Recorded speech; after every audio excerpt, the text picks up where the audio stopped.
comenzar nuestra clase de hoy. La clase de hoy,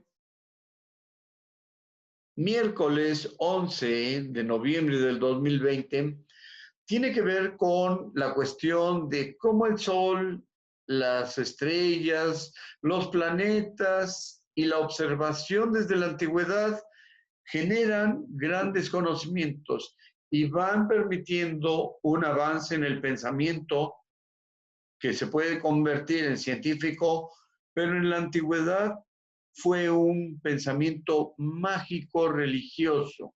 Entonces, movimientos de la Tierra a través de la historia es el contenido de la clase de hoy. ¿De acuerdo? Vamos a compartir dos videos. El primero tiene que ver con el movimiento, los movimientos de la Tierra y cómo es que en la antigüedad se interpretaron para formar todo un pensamiento mágico religioso y que poco a poco se fue transformando en un pensamiento científico. Bien, pues vamos a poner el volumen hasta lo máximo para que no nos pierdamos nada de la información. 3, 2, 1. Y sus efectos. Los dos movimientos principales de la Tierra son la rotación y la traslación. La rotación es el tiempo que tarda en dar la vuelta sobre sí misma alrededor de un eje que es imaginario. Esto provoca el día y la noche y tarda en girar sobre sí misma 23 horas y 56 minutos, casi 24 horas. Y luego tenemos la traslación, que es el tiempo que tarda en dar una vuelta alrededor del Sol en una órbita elíptica. Esto provoca el año y, lógicamente, las estaciones del año. Y tarda 365 días, 5 horas y 49 minutos. Aquí podemos ver el movimiento de la rotación, que es dar la vuelta sobre sí misma, sobre un eje imaginario.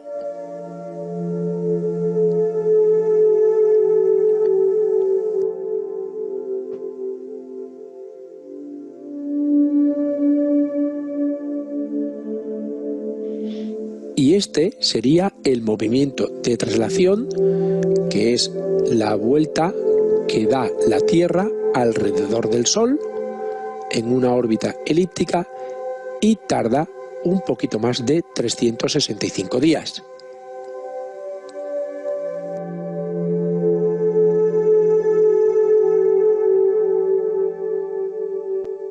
Empezamos con la rotación y de los efectos que provoca.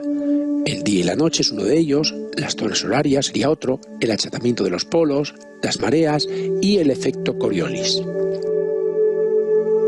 El principal efecto que provoca es la sucesión del día y la noche. Normalmente la mitad de la Tierra está de día y la otra mitad está de noche y viceversa. Hay que tener en cuenta que la Tierra gira sobre el eje que está inclinado 23 grados y medio sobre el plano de la órbita que describe alrededor del Sol. Aquí lo podemos ver. Y los extremos de este eje se llaman polo norte geográfico y polo sur geográfico.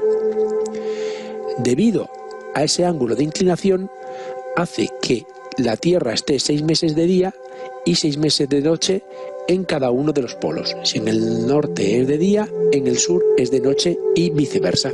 Es precisamente a ese ángulo de inclinación del eje. También provoca, lógicamente, las diferencias horarias que existen en el planeta.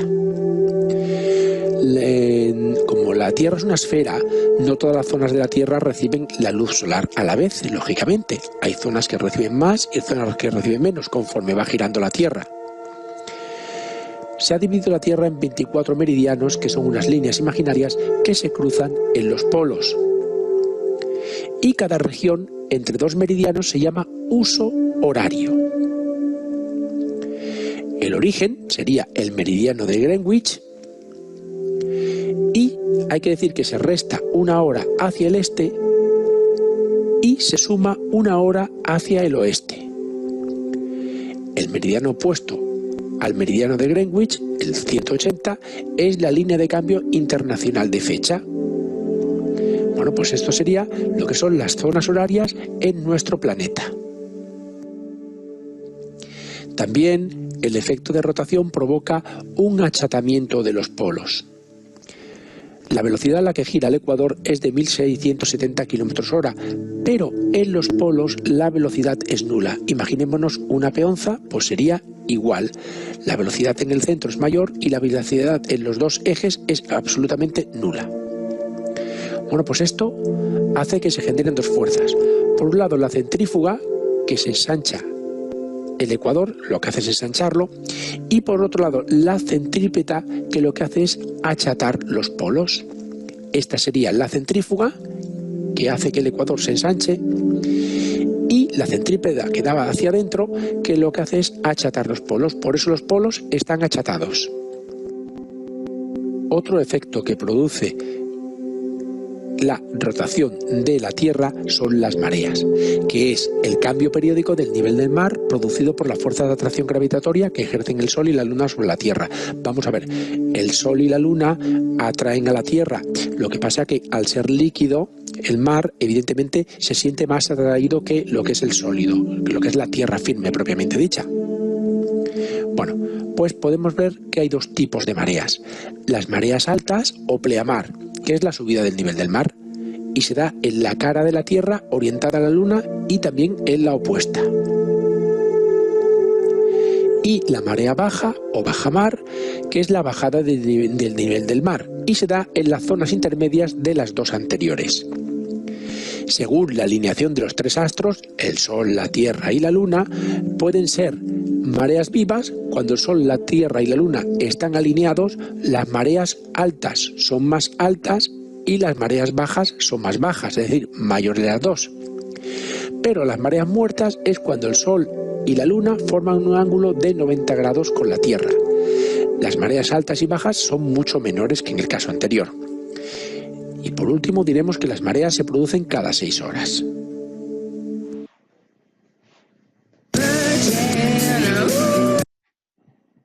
Cada 6 horas se producen estas mareas y ya lo vimos.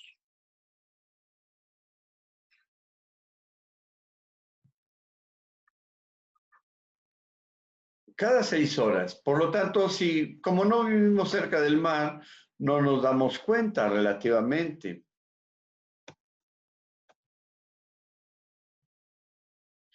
Pero cuando vivimos cerca del mar o estamos ahí, cerquita, entonces sí, relativamente lo podemos apreciar. Bien, continuamos. Después de estos comerciales, que no me gustan, pero bueno, ahí están presentes, continuamos.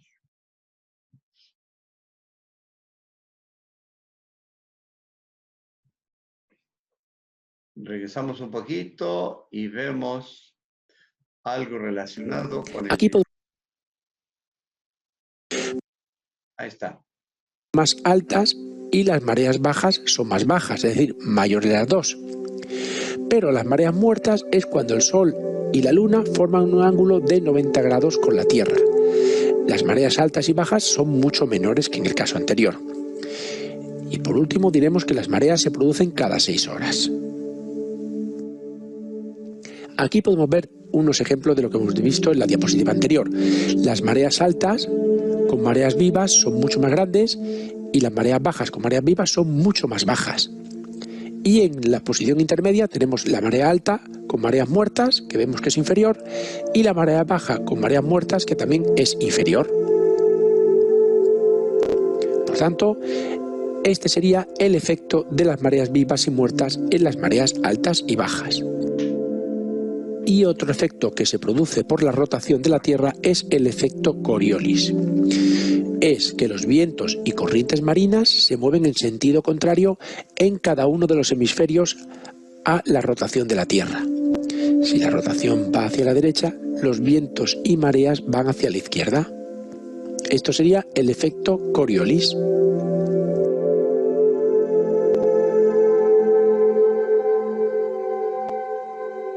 Y el segundo gran movimiento de la Tierra es la traslación.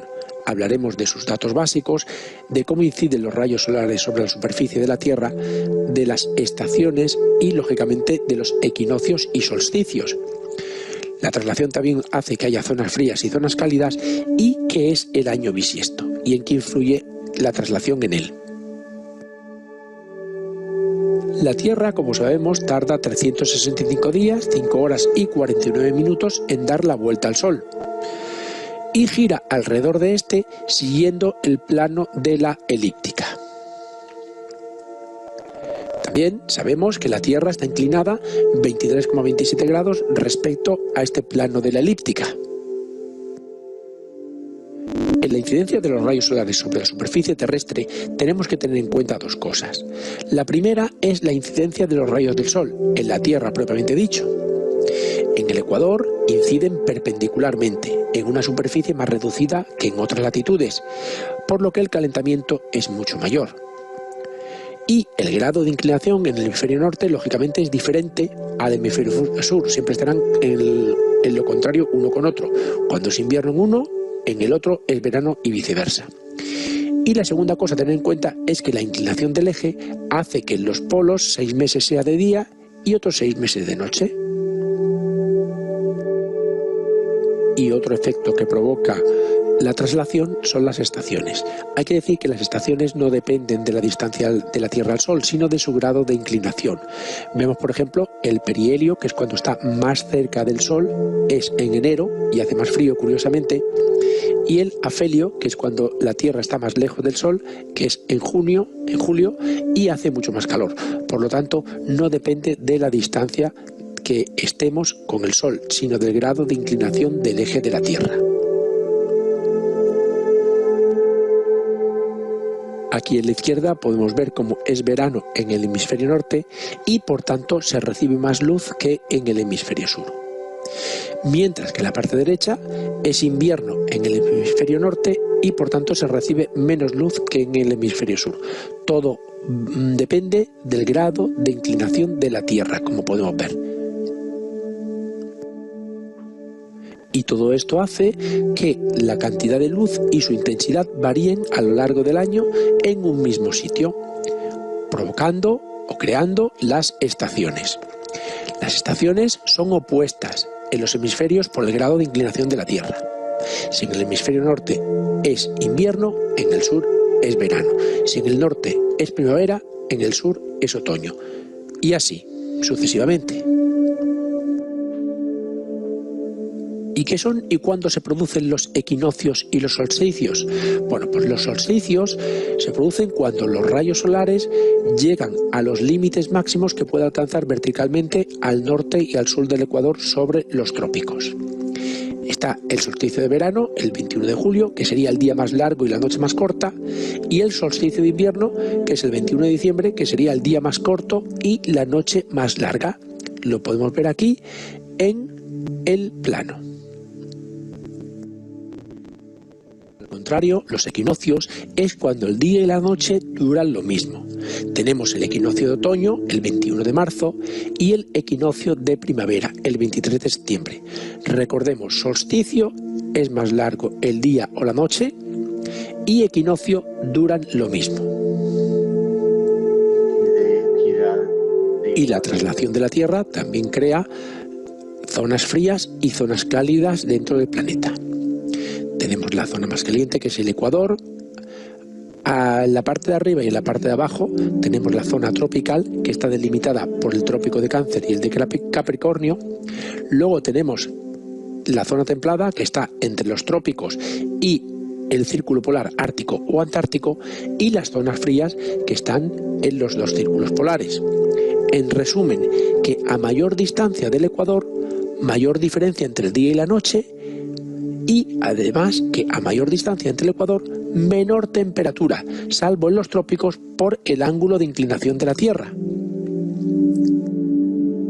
En resumen, existen 3 zonas climáticas en nuestro planeta.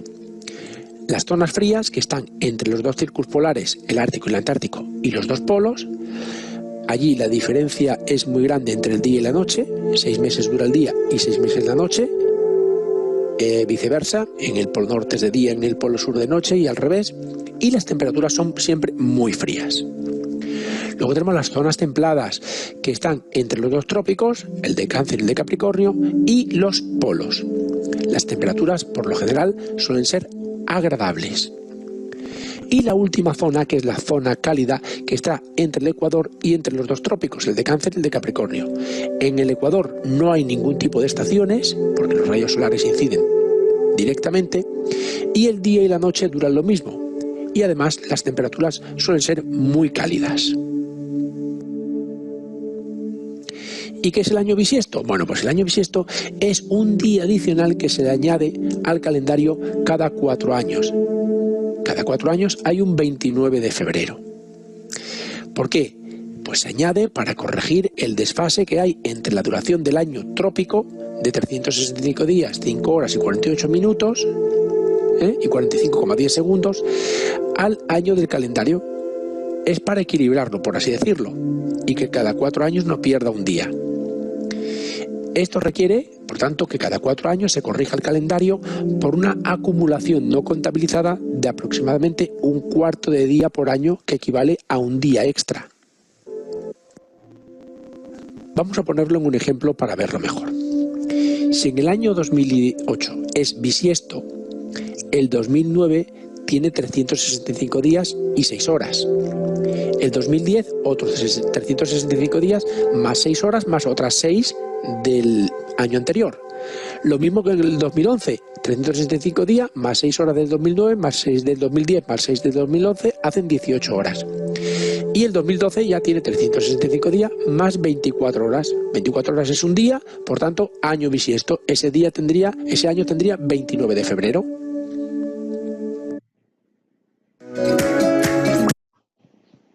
Bien, este video pues está muy bien explicado. Ya lo habíamos visto en la secundaria, más o menos, o en la primaria, y pues no es nada nuevo. Pero ¿para qué nos sirve esta información? ¿Para qué nos sirve? Pues para entender el experimento que ustedes debieron haber hecho y que debieran haber informado un poquito de por qué se lo pide cierta persona, de tal manera que, pues, es significativo esto. Bien.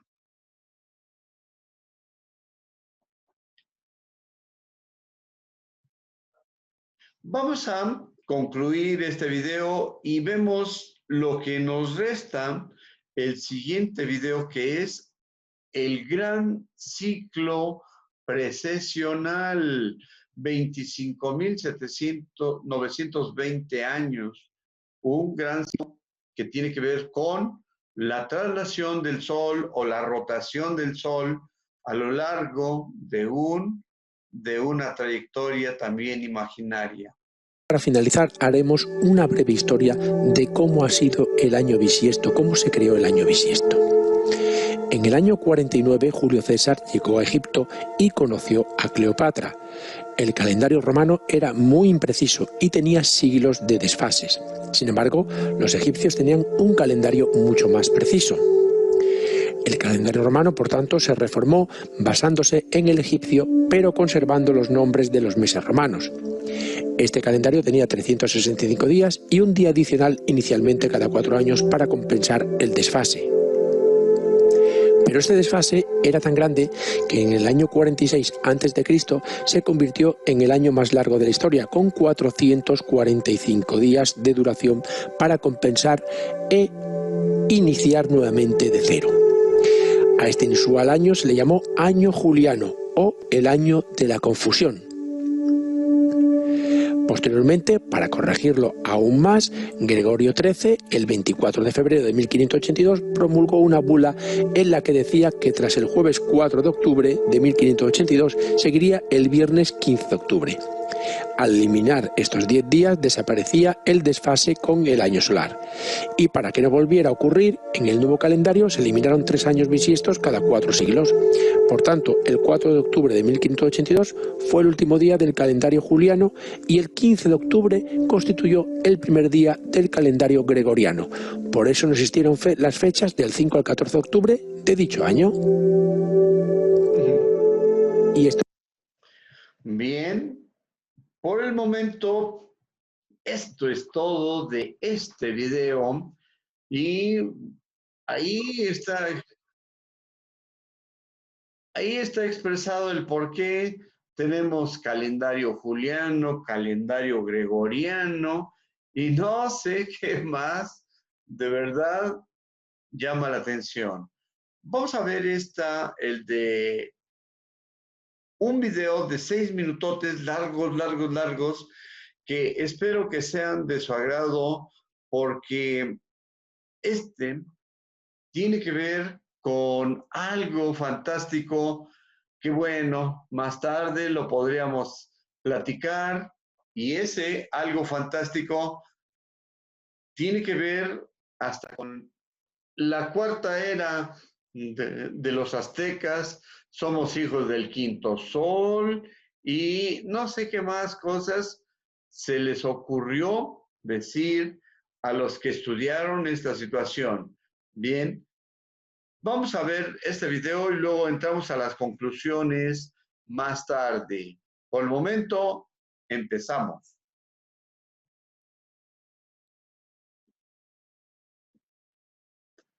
Gran ciclo.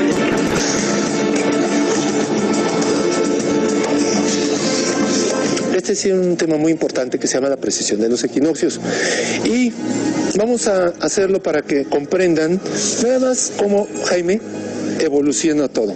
Imagínense que es una carta astral. Siempre la carta astral está dividida en 4 cuadrantes, 1, 2, el tercero y el cuarto. Para que se comprenda, aquí tenemos un círculo interior. Y a través de este círculo, somero, punteado, hasta sentí la mano fantasmal, pero no, fíjense bien, ahí va, 1, 2, lo vamos a dividir como si fuera la carta en 12 secciones y supuestamente en cada casa, la precesión de equinoccios se dice que la Tierra hace miles de años estaba vertical, pero ahora el planeta está inclinado a 23.5 grados. ¿Qué sucede? Que como el humano somos lentos por naturaleza y cada signo, imagínense, tiene unas barritas, tiene 30 grados, nos requiere 72 años materiales para aprender de la divinidad 1 grado del cosmos. O sea que sí, cada era, ejemplo, este es Aries, este es Tauro, este es Géminis, Cáncer, Leo, Virgo, Libra, Escorpio, Sagitario, y luego la humanidad va cambiando en uno. Precisión significa que van los signos hacia atrás porque cada signo tiene 2160 años, 2160. Que si ustedes multiplican 72 años del aprendizaje por los 360 grados de la circunferencia, les da 25.920. Ahora fíjate, Pedro, la cosa más extraña, si son 2160 años por experiencia de signo, te vuelven a dar los 25.920. Y fíjate bien, Pedro, si tú reduces esto, da 9, esto da 9, esto reducido es 9, esto es 9, esto es 9, qué extraño, ¿no?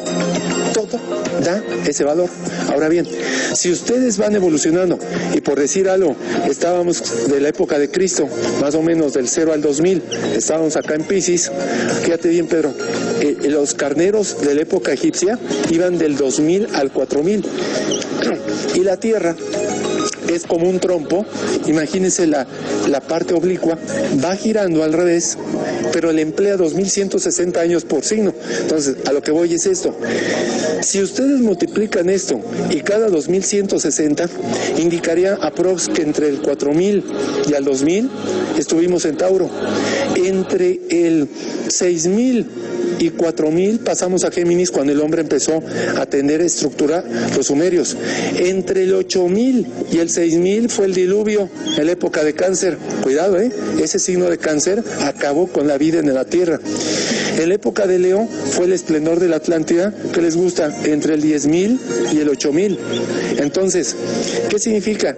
Que de alguna manera se va retrocediendo, y estoy redondeando, porque obviamente esto es de a 2160, que cómo es posible que un punto, fíjate Pedro, entiendan esto, en el zodiaco, 1 grado representa la experiencia de 72 años, que es una vida más o menos larga, un triste grado relacionado con todo. Ahora, si consideramos que cada uno de estos signos, el ser humano, como que la Tierra va girando al revés, eso significa que a los 26.000 años casi, o 25.920 exactos, pasamos por la misma era que estamos acá, totalmente la de Acuario, la época anterior, la opuesta. ¿Cuál es la opuesta de Acuario, Leo? Esto ocurrió cuando la Gran Pirámide, la Esfinge y la Atlántida eran civilizaciones que estaban en el Océano Atlántico. Por eso la palabra Atl, que significa agua. Ahora, si de aquí pasaron 13.000 años, se supone que la precesión de equinoccios dice, los 13.000, los primeros 13.000, el hombre reina. Pero ahora ni modo, compañeros, hay que ser mandilones, porque ahora la mujer va a reinar y ahora le va a tocar a ella los otros 13.000. ¿Qué significa esto? Que primero fue un principio activo, ahora es un principio pasivo, y el planeta, al girar al revés, va retrocediendo en signo, y lo único que tenemos que aprender es que tendríamos que vivir 2160 años por signo. A ver, Jaime, ¿cuánto te gusta? 2160 entre, pues más o menos 72, son muchas experiencias. Tendrías que vivir cuántas vidas, nada más para aprender de un solo signo. Bueno, multiplícale los demás, y yo le calculo que de 26.000, Pedrito, entre 72, yo siento que serían 360 existencias. Súmale a unos ceros más, ¿cuánto te gusta? Casi 360.000 años para que el ser humano aprenda todos los niveles dimensionales, y simplemente nada más por 72 años estaría viviendo, ojo, 1 grado de todas las experiencias.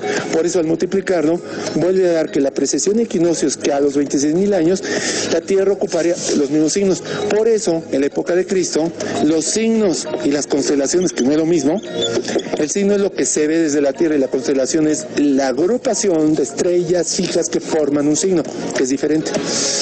Por eso los astrónomos atacan a los astrólogos, porque dicen, pues si en la época de Cristo coincidían, ya sé que hay un desfase. Y Pedro, como pasaron casi 2000 años y hay un desfase de casi 24 grados hacia atrás, esto significa que estamos viviendo, sí, Acuario, pero con un desfase del signo anterior, por eso ya no coinciden, y es por eso que dicen que no existe.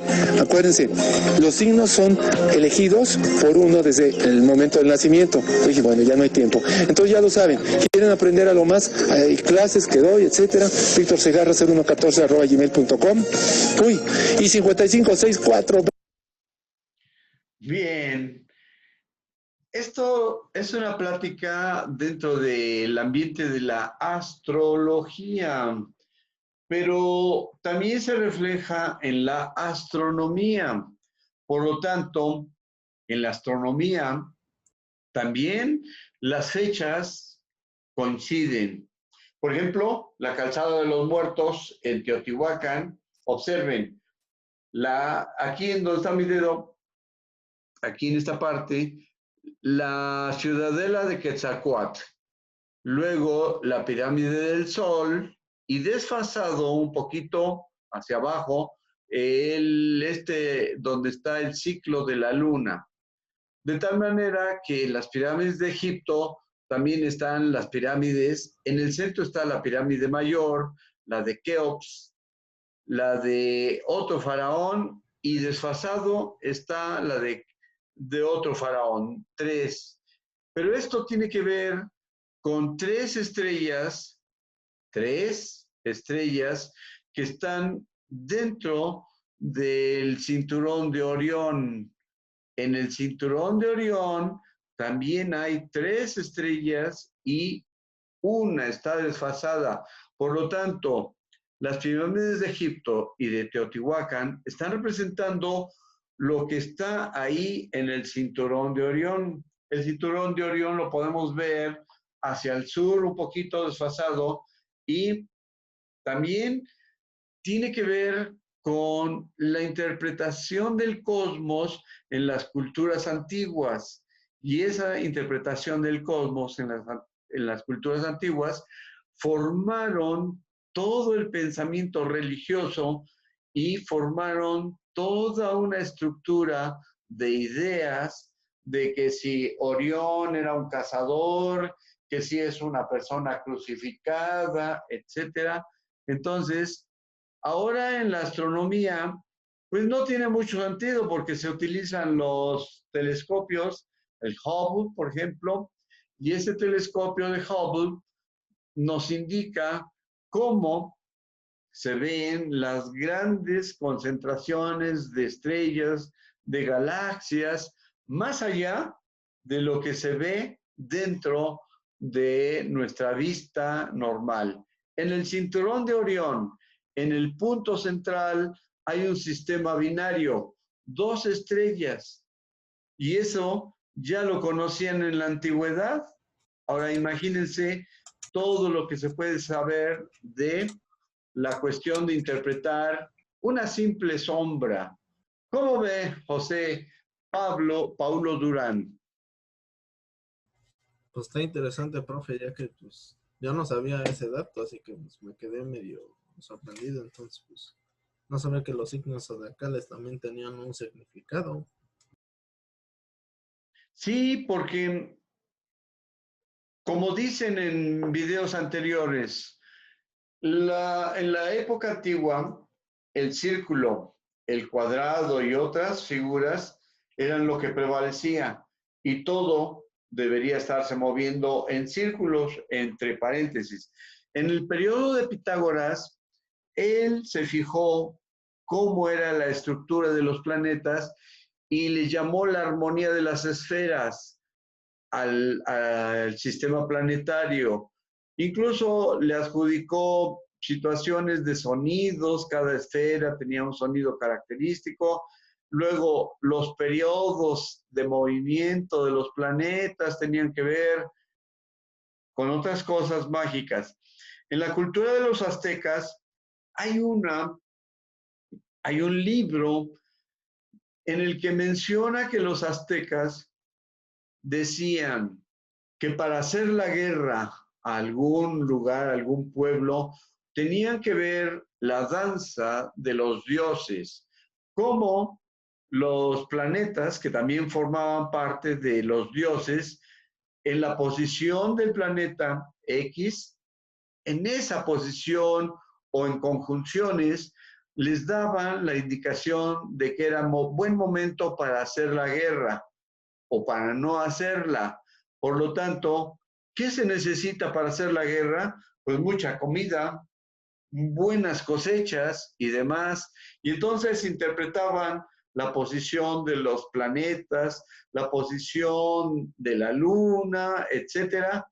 Y además veían la cantidad de cosecha que tenían para la reserva alimenticia para poder desplazarse y para poder hacer la guerra. Entonces, las culturas antiguas y la observación del cosmos son una situación exquisita. A mí me llama mucho la atención, y pues el gran ciclo precesional también está reflejado en la literatura antigua. Por ejemplo, en los libros de los judíos, en la Torá, hay un libro que se llama el pequeño libro de Pinjas o de la salud, donde se menciona en la introducción los 72 nombres de Dios. Y aquí este señor está hablando que para que se traslade un grado en el cosmos, nuestro planeta, ahí están representados 72 años para un solo grado por 360, 72 por 360 son 25.920.